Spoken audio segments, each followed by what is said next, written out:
the last day of May, and I thought I'd do another run through on the garden. The weather hasn't been great, but the plants, irrespective of that, have been doing well. They're growing quite fast. So we'll have a quick walk through the garden, if that's possible, and see if there's anything new happening that we can point out. This border's pretty much remained as I did it a couple of weeks ago. It's doing quite well. Some good growth here, really. That's a Rissimum Bowls Mauve, and the cutting of one, so that's doing all right at the moment. Plenty of colour. What I'm going to do though pretty soon is I'm going to start cutting that back, so I want that to shrub out more. And if you don't do this, if you allow it to just flower profusely, it tends to not put a lot of growth on. So I shall give that a bit of a clip. Now this is another elder, and it's called Laced Up. And it's a bit like my Sambucus Black Tower, except this is the lacy version of it. Tiny little plant at the moment. I had to take it back out of another part of the garden, pot it up, and get it going again and put it back into here, and it's doing all right now. Now behind it, there's a Cirsium, and this is Cirsium tuberosum, and that's putting on good growth. So hopefully in a couple of months, I'll be able to show you that one flowering. It's quite a nice one, but it can be a bit floppy. Nevertheless, it's still nice. So that Rus glabra lanceolata is doing really well now. It's out in leaf. I really do like this one. Definitely worth searching out. Better than Rus typhina, I think. The only other one I would recommend is one called Rus typhina Tiger Eyes, which I used to have in the past, and that was a really nice one as well. So, as you can see, the path is still not in, and it's not likely to go in yet.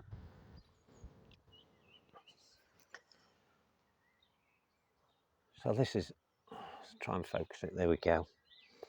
So this is Pimpinella Major Rosea, and just let's make sure I've got that right, because it's been a while since I grew this one. Yeah, Pimpinella Major Rosea, and it is a lovely little cow parsley type plant that you can see is a rosy colour. I think that's more pink. I guess it's rosy, but it's more pink to me. Now, I was told that this was a taller version than the normal, but I don't think it is. We'll give it another year, see what happens next year. It will set seed around and grow tall, hopefully, next year, but we'll see. Quite new in. Now, Calamagrostis Carl Forster. I did have a look around earlier, and I saw some seed heads starting to push up. If I find any further up, I'll show you. But it's looking really good at the moment. I'm so pleased that I left these alliums in, because as I talked before, I was going to get rid of these. And when you stood here looking across, it just looks really, really nice.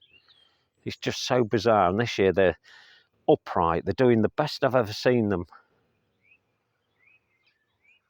And that's really good. So we'll see if we can find a seed head to show you what they should be looking like at this time of year. I've spotted one, but it's not the great. Oh, there's another one. Now, they're not great at the moment. They're only tiny, as you can see. Can you see that in there? That one there. It's a seed head, so they will push up a couple of feet, I would have thought, before the finish. And it's going to look stunning at that point. Absolutely stunning. I know I use the word stunning a lot, but it's the only way to describe some things. Yeah, so that allium is one called Summer Drummer. And they will pop out with the usual purple look. But I just like this look at the moment. It's really, really nice. It's a bit bizarre, a bit wacky. So that's really nice. Now, while we're here, we'll just quickly mention this. This is Sorbus, and it's Commixter, and it's Olympic Flame. And I noticed today this. Now this is what it's going to look like. This is the colours. Now the reason it's gone into this colour, this orange yellow, this deep burnt orange, is because it's new in and we've had practically no real rain. So today I've had to give it a good splash. So when you put your trees in new, and don't forget this isn't that old, that long in, you've got to remember to water them if we get dry spells. But that colour is just amazing. That's the colour. This is why I've been ranting and raving about it.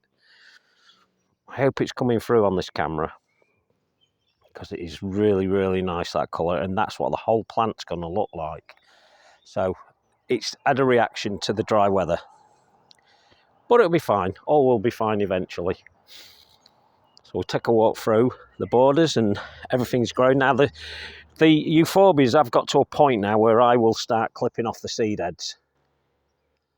When they get like this, they look rough. Some of them don't produce seeds and some of them do. For me anyway. Oh, there you go. Look, you can see the seeds on the end of them. They look great. Cracking little seeds. But you've got to remember, once they set seed, they pop off. And often on a hot day when they're ready to actually disperse, you'll hear popping sounds or clicking sounds. And they will pop off. In fact, some of them have already done it, looking at that. And if you don't want too many of that, now is the time to remove them, to clip them off. If you've got these type of euphorbia, or any type really of the Wolfenia types and other types, what you must do is you must go right down, right low into that, right down to there, back, and clip that out and take it away. Just remember, wear gloves, because they can burn you. But they're still stunning actually. I like them at this phase as well. They're all doing well. Lupins, I've put 2 more lupins in here and you can see, look, pigeons are eating them.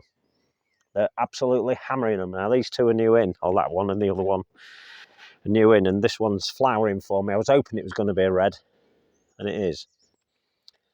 It's a red one, but it's only tiny and it'll come back next year, and I've got to keep my eye on it, because if you find that you're actually losing these things, then it's either due to pigeons, as here, or it's actually slugs and snails that get them very early on.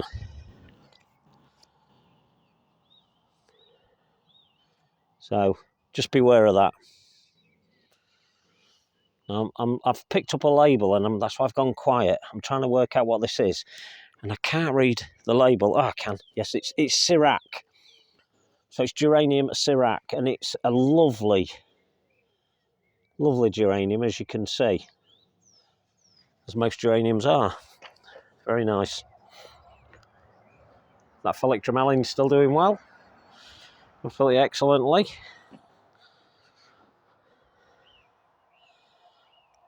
This is all looking nice now. It's settling in, and it's settling in quite nice as well. That's the Strantia.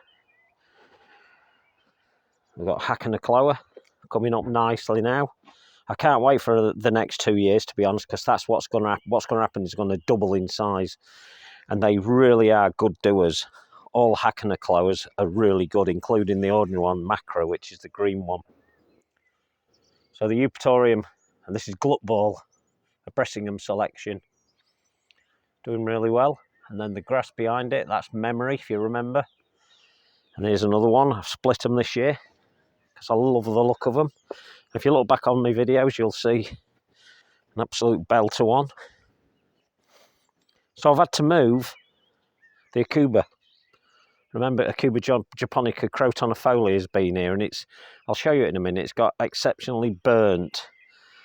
And they do suffer it quite a lot, and they do tend to do it just before they're about to shed the leaves and create new ones. But it was looking terrible here, and I thought this is quite a prolific area, or quite an area that's in view.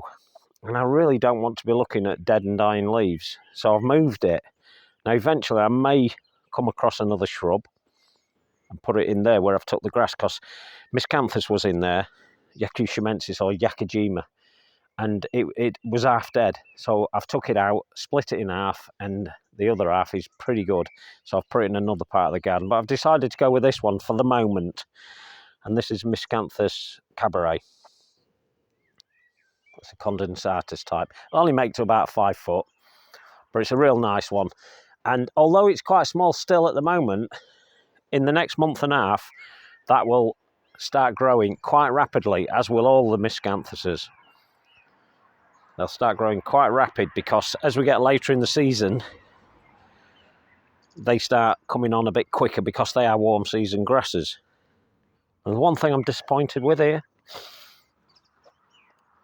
I bought this plant. Now I can only assume I bought this geranium from Bressingham. The label's over there and it's supposed to be geranium Roseanne. Roseanne that is not, because Roseanne's blue. So either it's had a reaction to the soil it's in, or it's definitely not the right and correct plant. I'm going to leave it for now because I may have picked out the wrong one when I pulled it up. I may have. I'm not going to dismiss that, but I don't think so. So the roses are away now, and this has got so many buds this year. I've never seen as many buds, but it is quite established now. And this one's Gertrude Jekyll, so it's really nice, and the scent is amazing. There's the flower, another flower down there. And it is a repeat flowerer. And the weird thing about Gertrude Jekyll is it can make a small climber, as it is here. This is what I'm doing with it.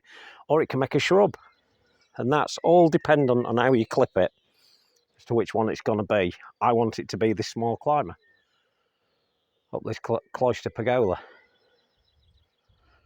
So the cloister pergola is looking good, but I was a bit disappointed that I've actually had to take this out. But it's had to go. I've said before, make that decision. If a plant's not working, you'll know pretty quick and do something about it straight away. I'd like to replace it with another smaller shrub in there. We'll give it some more thought as to what I might put in there. And we'll probably go for that at some point. Another rose here, not coming out yet. This is a white variety. Hoping it'll grow up here at some point. That one's called Starlight Symphony. The Bruneras now, all but this flower. I've taken all the flowers off this particular one. And I was going to go around and do it on the others, but I haven't as of yet. That's why we have Brunera.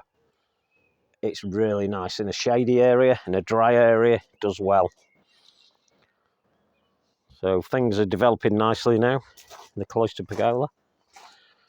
I've got another allium there, Spherocephalum. It's going to be absolutely full of flowers soon. And I do cut all the flower heads off once they've flowered and had their time. And as they turn to that horrible brownie colour, I cut them all off. I don't want it all over because alliums are great seeders, very successful seeders. This is Cornus Cusa, and I thought it was China Girl. It's supposed to be China Girl. I've done loads of investigations, and I cannot see China Girl with that red tip. Now I thought I'd investigated this before and decided it was, but I've just recently done another search and not found anything like that. So I don't believe it's China Girl. I don't know. It could be just. It looks more like just Cornus Cusa, which does that. China Girl has the pure white flower.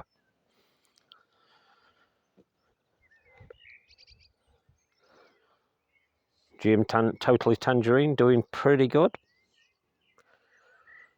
Pretty well. This is another allium, this. Bizarre, this one.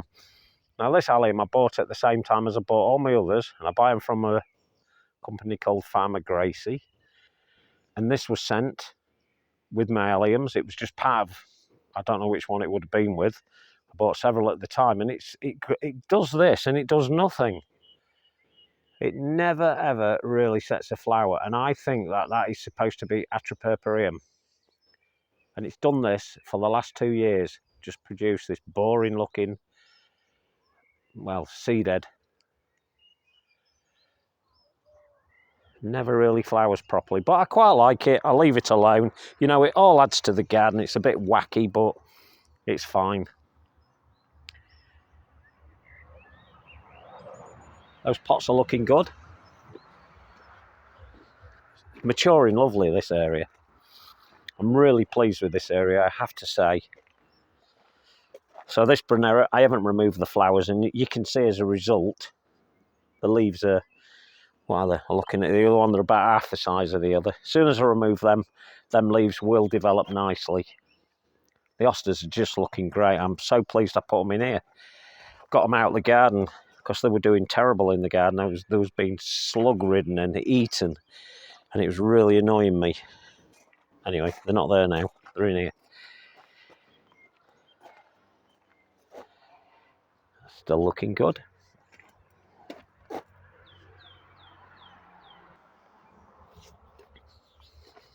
This is the birch border.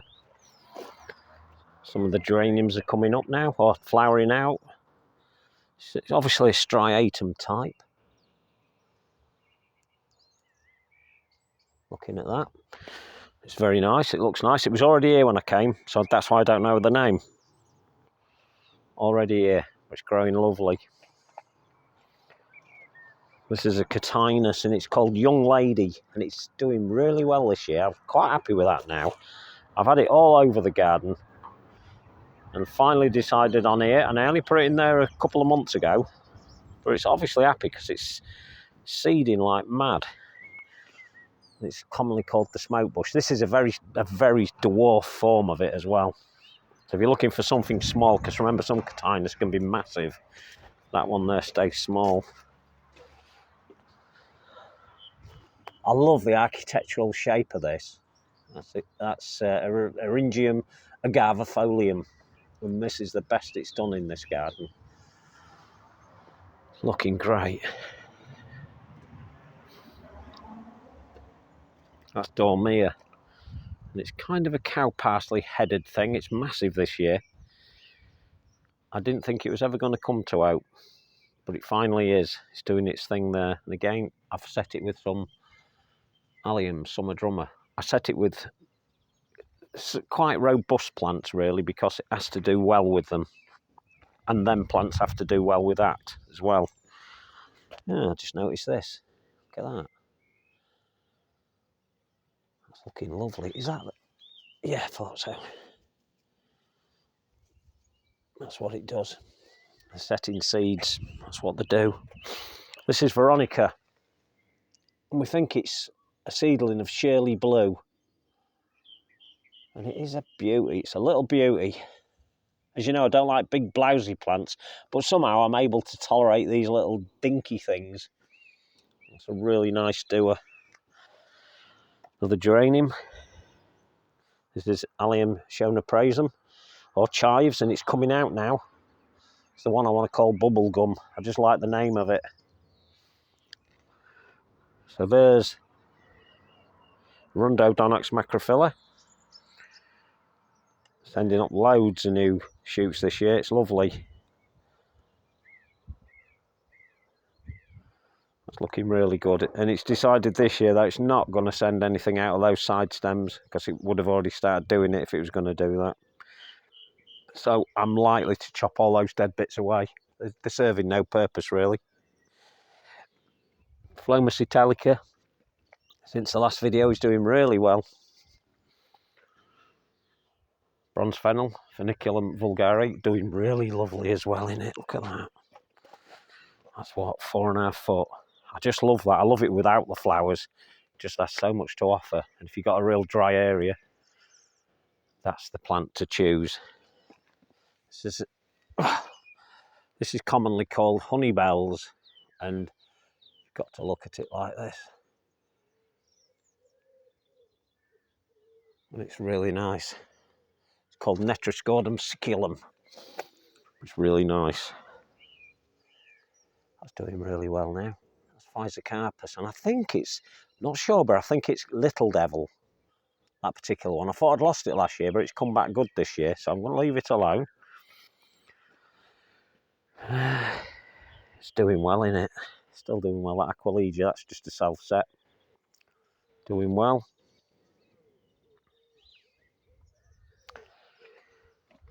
So this is the view I get from up here. It's really nice. This Achillea, this is Chrysocoma. grandiflora, and it's just setting its flowers now.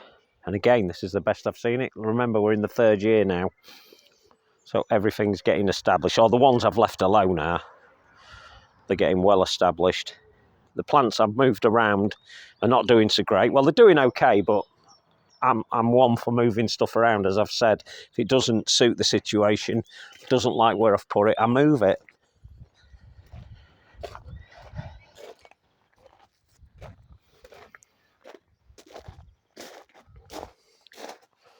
This is Calamagrostis Waldenbush, and it's usually the first of the Calamagrostis to produce its seed heads or flowers. Call it what you will. But Cal Forster is still way better than this in my opinion.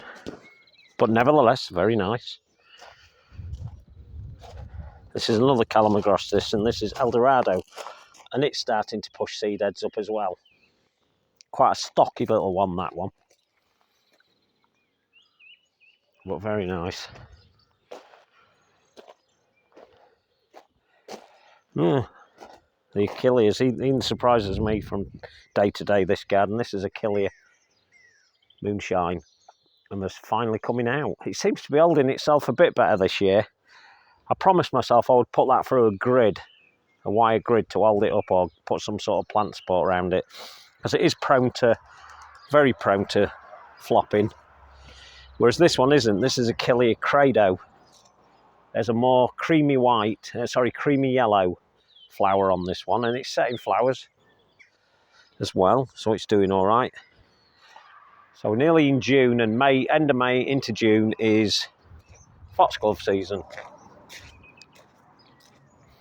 There's quite a few in the garden. I just threw a few in there when I first got here. I grabbed a couple of foxgloves from the garden and just shook the seeds into my pocket and then just distribute them around the garden. We've got all sorts of colours. So if you have Digitalis purpurea, it can be pure white and it can go right through to deep purples. I'll show you a deep purple one in a minute. But we'll show you this first. Oh, a bee's just landed on it. I love watching the bees. This is a geranium, and I bought these originally from a friend, these box edging, and this geranium was inside it, and last year I stripped it. I pulled out the offending box edge, pulled out the geranium, put the box edge back, and it appears I didn't get it because it's still there. But I like it, quite like it there, so it's a bit wacky, but I quite like it, so I'm leaving it alone. Let it do its thing. The bamboo is really going for it now. I've taken away the 2 bits of stakes that I had holding it back with a piece of rope. I took them out tonight because I want it to do its thing, and that was just to try and hold it back a little bit from this footpath. But the older it gets, the taller it gets, and it'll cause less of a problem for me. So I've taken it off tonight. It was never going to flop, but it just comes across the path a little bit more than what I wanted. So I've took the rope off. So this area is developing nicely now. I've been doing a video on it. I've had to cease that now because I've run out of material. But this is called Cathy's Arbour Seat, or will be eventually. And hopefully in the next 2 weeks I'll have this finished, completed. But I've been doing a YouTube on it to show you what I'm doing with it and how I do it. And I think there'll be another couple of videos to complete that. Oh yeah, here's the really dark Digitalis purpurea, or the annual foxglove, or biennial foxgloves. So as I said, it's called Digitalis purpurea, but it'll do anything from white right through to some of the paler purple colours. This is Nyphophia, and I still believe it to be Caulescens, because Caulescens has different leaf structures. If you look at some of the plants, some are very blue. I was hoping for the real blue form, so maybe it's not, but it does look like Caulescens to me. All the pictures I've seen of it suggest it is, but I don't know. I could be wrong. And the reason I say is because that came from a previous house where it grew under a hedge, and I just took it because I just liked it. These are Strantias Muriel's Gifts are doing really well this year. Very big leaved indeed. Very good. This is, I don't think I've shown you this before, this is a spirea. It goes into these orangey colours at this time of year, and it's just setting flowers. So here's another digitalis, as I said, it's that time of year. This is what I like about them. I love these throats on them. I paint these all the time as an artist, because I just love the shape of the plant itself and the flower, the way that it flowers is wonderful.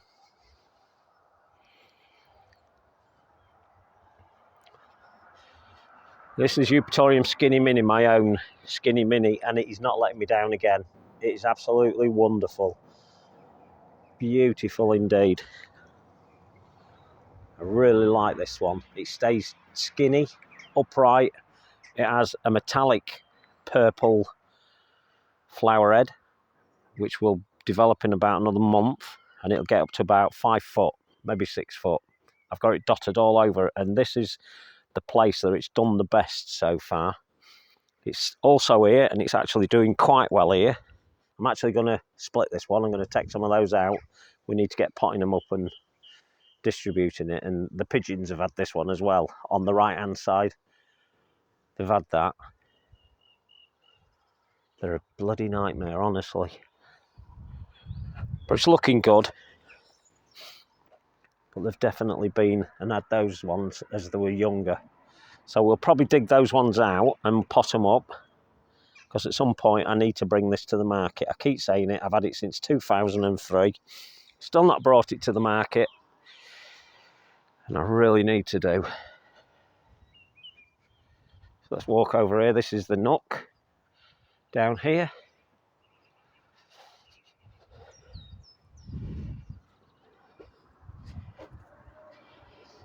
So this is always a nice view as I open this door, to be welcomed in by these ferns. I just love it. It's developing nicely now. Just needs a bit of maturing, and it'll be there. We'll go in there in more detail another day. There's the huge grass, Miscanthus lutaria riparis. Now, God, what would that be now? I've done myself a stick with it measured out in feet, and I reckon that's 6.5 foot now. As I said, it's one of the monster grasses that you cannot allow. You cannot allow that to be out in the garden, or it will eat you out of house and home. Fatsia japonica is looking good. I'm allowing it to grow into a taller, almost small tree, and I believe it will. I think I've got it in just the right place, because it's well protected there. This is Lunaria annua, or the honesty, as the people call it, honesty. And it's nice, it has those papery seed heads. Eventually they will turn a clear white sort of look as it gets going. Purple at the moment, but it's a wild plant. It was here since day one, really, when I got here. So here we go again. Digitalis, that's a really, in fact, that's got some creamy yellows in there as well. It's not coming across on here, that's a shame. I'm losing a lot of the light, but we've got some wonderful colours on some of the foxgloves, and I really do like foxgloves. They are a blousy type plant that I can really put up with. Although I love them, I've always loved them. I'm really happy with this area now. Giving that defined edge makes all the difference.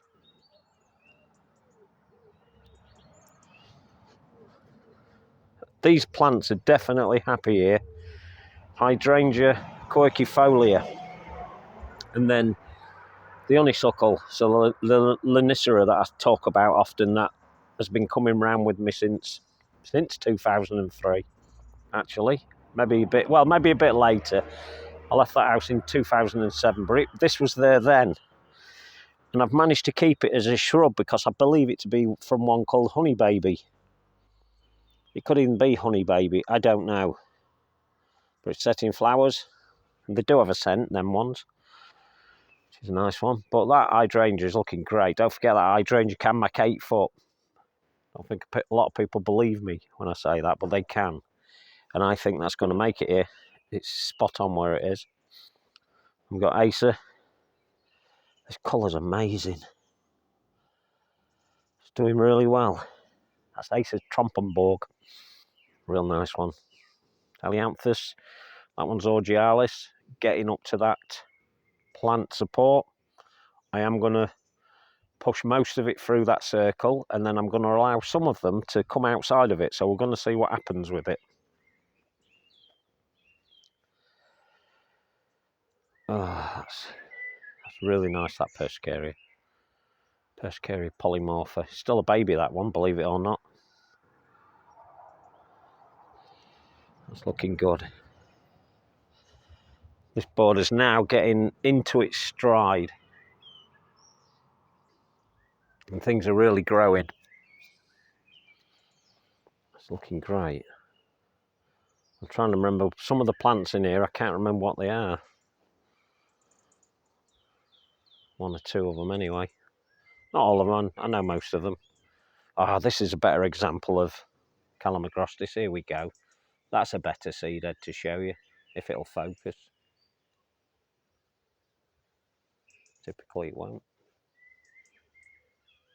But it's nice. So that's doing really well. And I put that in. It had 3 leaves on it when I put it in last year. And as I've said before, they look great planted en masse, or they look great as a standalone plant as well. They don't take long to get going. So now we have identified this. The great Jimmy Blake from Ireland joined me on a Instagram live last week.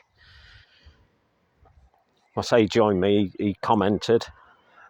We had a little natter. And I said I couldn't really be sure what that one is. And he says it's Rheum palmatum tanguticum, as I suspected last year. We confirmed that it is definitely that. I think it's tanguticum. Anyway, yeah, I'm sure it is. And look at it, it's just looking great. I hope this holds a bit longer because I've got a couple of garden visits coming. And as I said, once it sends up these huge flowers, and they are now 7.5 foot tall, it tends to sacrifice its leaves. You can see some of the bottom ones are already dropping away, but there are new ones coming up. I've been watering it to make sure of that. I've got Skinny Mini, and remember I said early on that I wasn't sure whether they would push through that leaf. Well, they have. There's only one tiny one underneath that seems to be holding back, but the rest are doing what I thought they would, pushing through, so that's great.